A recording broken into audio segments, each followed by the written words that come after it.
Gino, est-ce que je suis mariée? Non, Gino, je ne suis pas encore mariée. Ça ne saurait tarder.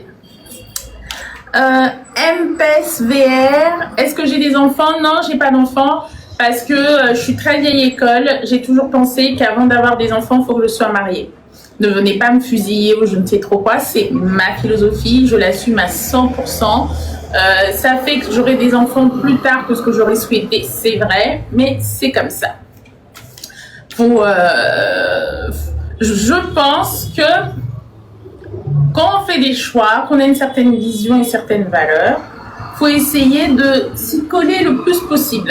Maintenant, je ne dis pas, si dans 5 ans, par malheur, par le plus grand des malheurs, je suis toujours pas mariée, etc., peut-être que je vais réaliser les choses.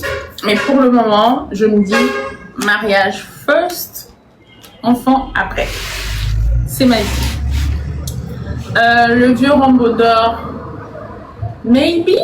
Qu'est-ce qu'on devrait faire l'appeler? Mais je peux même pas l'appeler, les téléphones sont là pour le live. Il a fait concert samedi, il est venu, mariage dimanche. Ouais, il doit sûrement être un peu fatigué. Mais c'est quelqu'un qui a beaucoup de ressources et qui dort finalement très peu. Relation avec Cindy. Ah, ça vous intrigue, ça. Likez, partagez avant que je ne réponde. J'attends d'avoir les likes, les partages. Ma relation avec Cindy.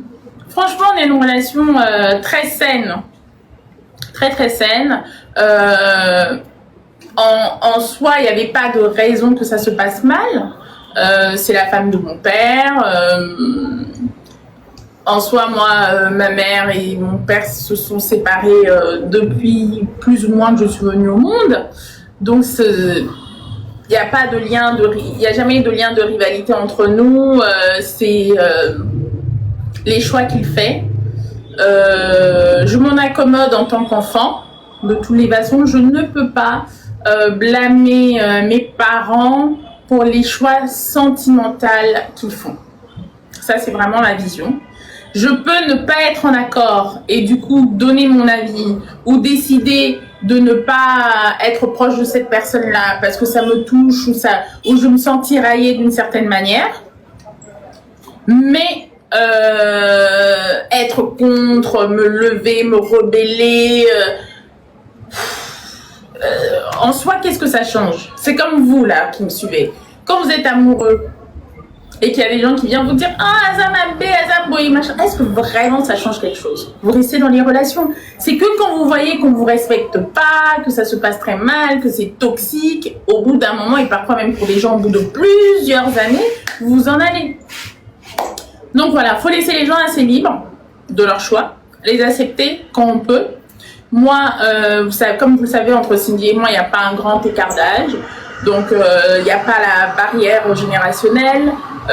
On parle de sujets, elle va y avoir des choses, on va en parler. Parfois, j'ai vu la même chose, on en parle, on rigole. On a beaucoup de choses en commun. Hein. On a beaucoup de choses en commun. Après, c'est une personne douce, calme, réfléchie. Je pense être aussi le même type de personne. Donc, c'est peut-être sûrement pour ça que ça match. Voilà ce que je peux vous dire. Une relation saine, équilibrée, cool. C'est quelqu'un que j'apprécie beaucoup et vous lui demanderez de son côté ce qu'elle pense de ma personne.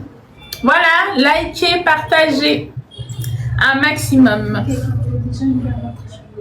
Ah, merci. Cette fois-ci, voilà. Cindy. Franchement, on a une relation très saine. Très saine. En soi, il n'y avait pas de raison que ça se passe mal.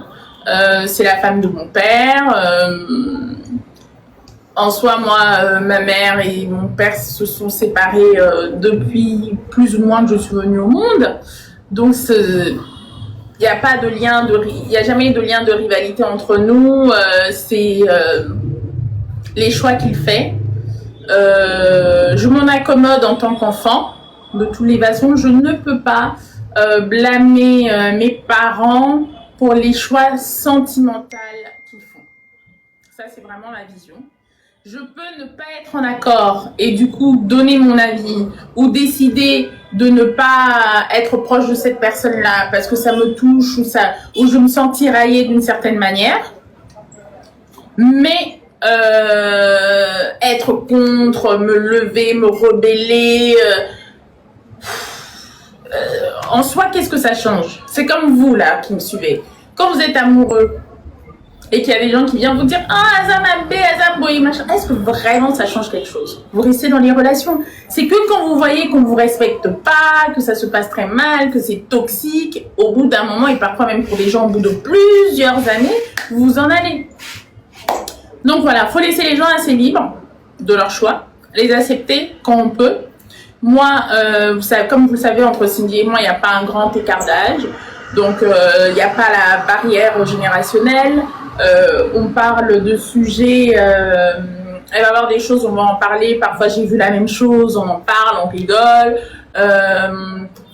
On a beaucoup de... Non, on a beaucoup de choses en commun. Hein. On a beaucoup de choses en commun. Après, c'est une personne douce, calme, réfléchie.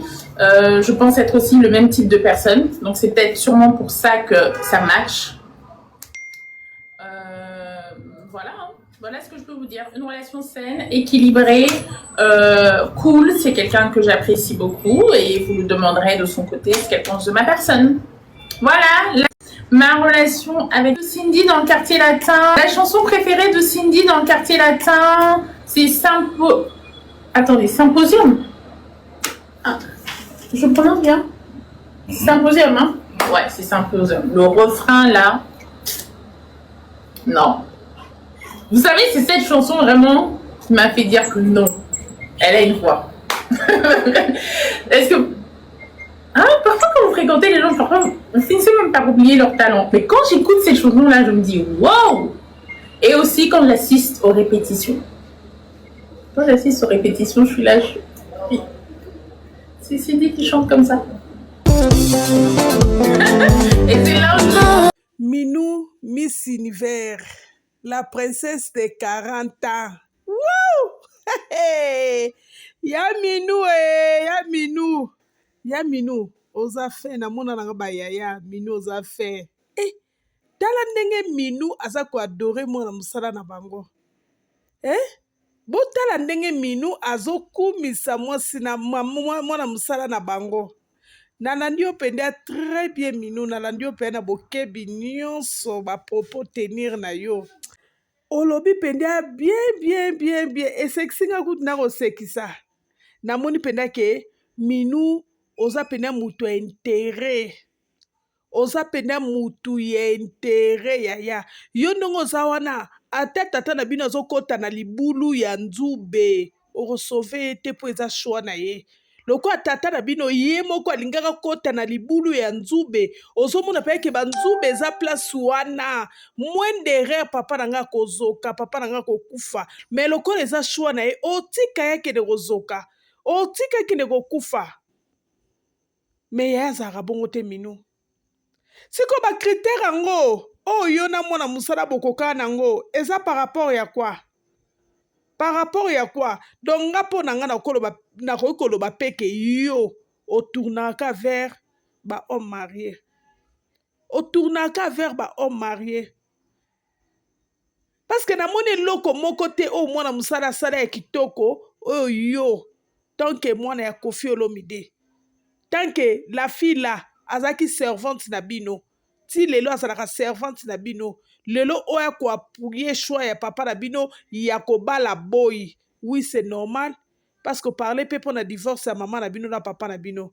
Donc c'est-à-dire tant qu'on parlait divorce ya maman na bino na papa na bino, ezui combien de temps? Et puis après papa, après maman na bino, nana azaki next. Et puis la next là, ya longwe na libala. Nana yaki ko remplacer.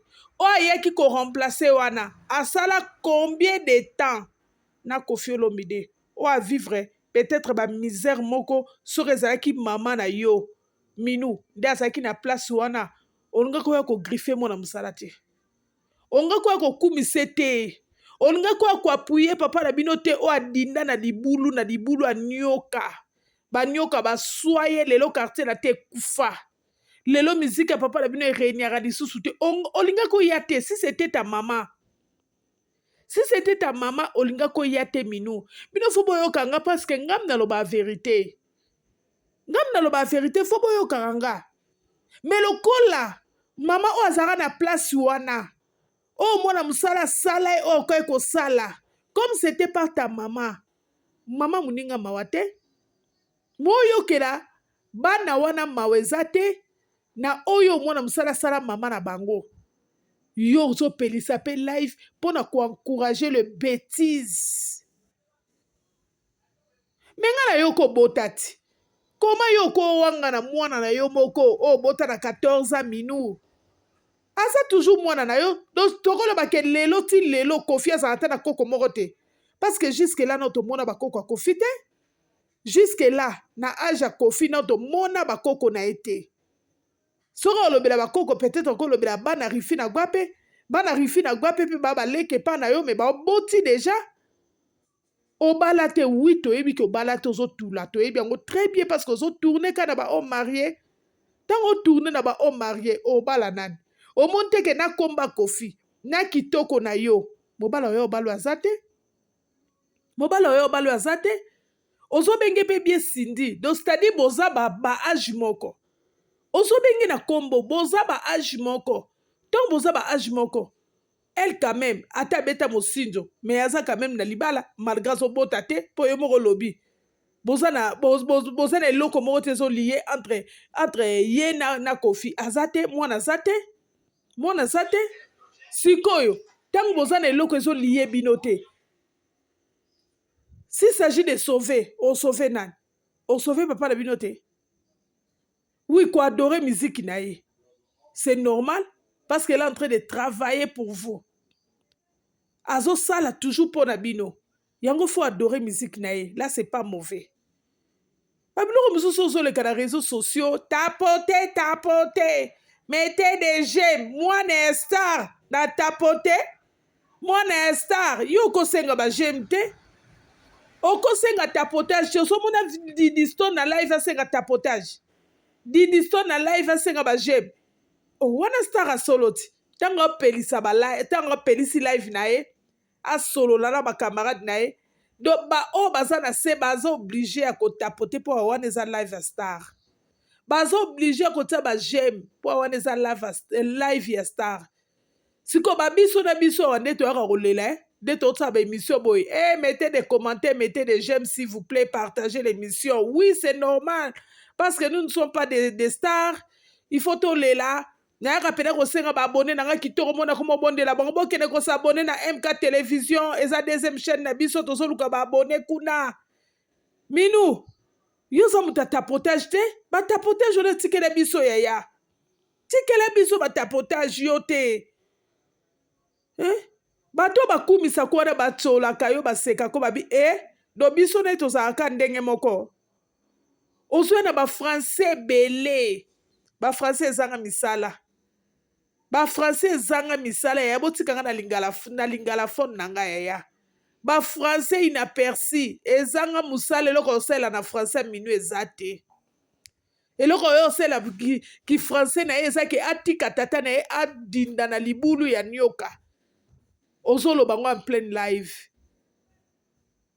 koloba vérité surtout bino bana poto eza injure kofinga nde yango tomoni pe ba Maria Tumba mama social wa sukoli mama na bango nde mafinga yango wana mais papa na yo so azokota na libulu ya ko expliquer papa na nzela ozokende eza mabe oko emilie biso tokoli ozokanga pe ba porte na biso bato basepelaka na makambo na yo to bato baza ko encourager libala na bino ezaka bato baza entouré na ba deuxième femme na ba troisième femme ba quatrième femme biso bana po to ba les apasi bato baza ko encourager les mal wana baza batu mabe to kaka yolande balengo la télévision yende kuto yaka ko éclaircir biso ba vérité na level na yo oko kita na niveau wana te papa basi basili na Congo si c'est pour le travail azala wana parce que c'est notre travailleuse c'est notre chanteuse mais pour les mariages papa non oezo ko rabaisser biso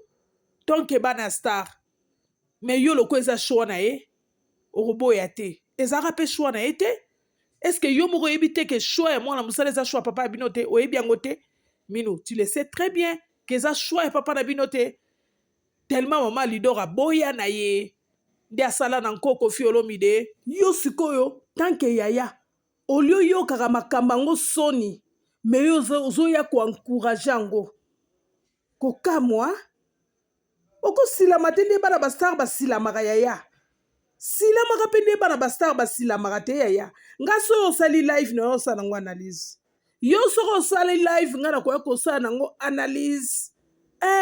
Parce que ntango yo ozosala live bato baoleka te mpona kofinga yo, bato baoleka te mpona kopekisa to mpona kokritike yo. Mais soki ezalaki kaka Didi azoya na balive ye nde alingaki abima mpoli, soki kaka Didi azoya na balive mpona kokritike baplace oyo alingaka te ndenge ozokumisa baplace oyo olingaka epa Didi ekoma problème. Bobosanaka ke mutu na mutu aza na droit ya liberté. Yo ntango ozoya kokumisa mwana mosala mutu apekisi yo aza te, mutu akangi yo aza te, baza koapuye ye o. Me ntango mutu okoya kosala contradiction ya buzobo papa na bango asala ekomi ye nde mpoli, ye nde mpoli. Yango nga nalobi yo so osali live nga mpe na ye, soki osali live penda en tout cas Yolande Balengole télévision aza wana na pointe. Nazala na besoin bato baflate nga te, nazala na besoin bato baya kocorrompre nga te, nazala na besoin bino mpe bantu valeur ya mwana mosala boya ana Yolande Balengole télévision te. Nazala na besoin na bino te. Nazala na besoin bato balingaka vérité na nga. Nazala na besoin bato balingaka Yolande Balengole télévision. Nazala na besoin koencourager le mal te. Non, non, non, non.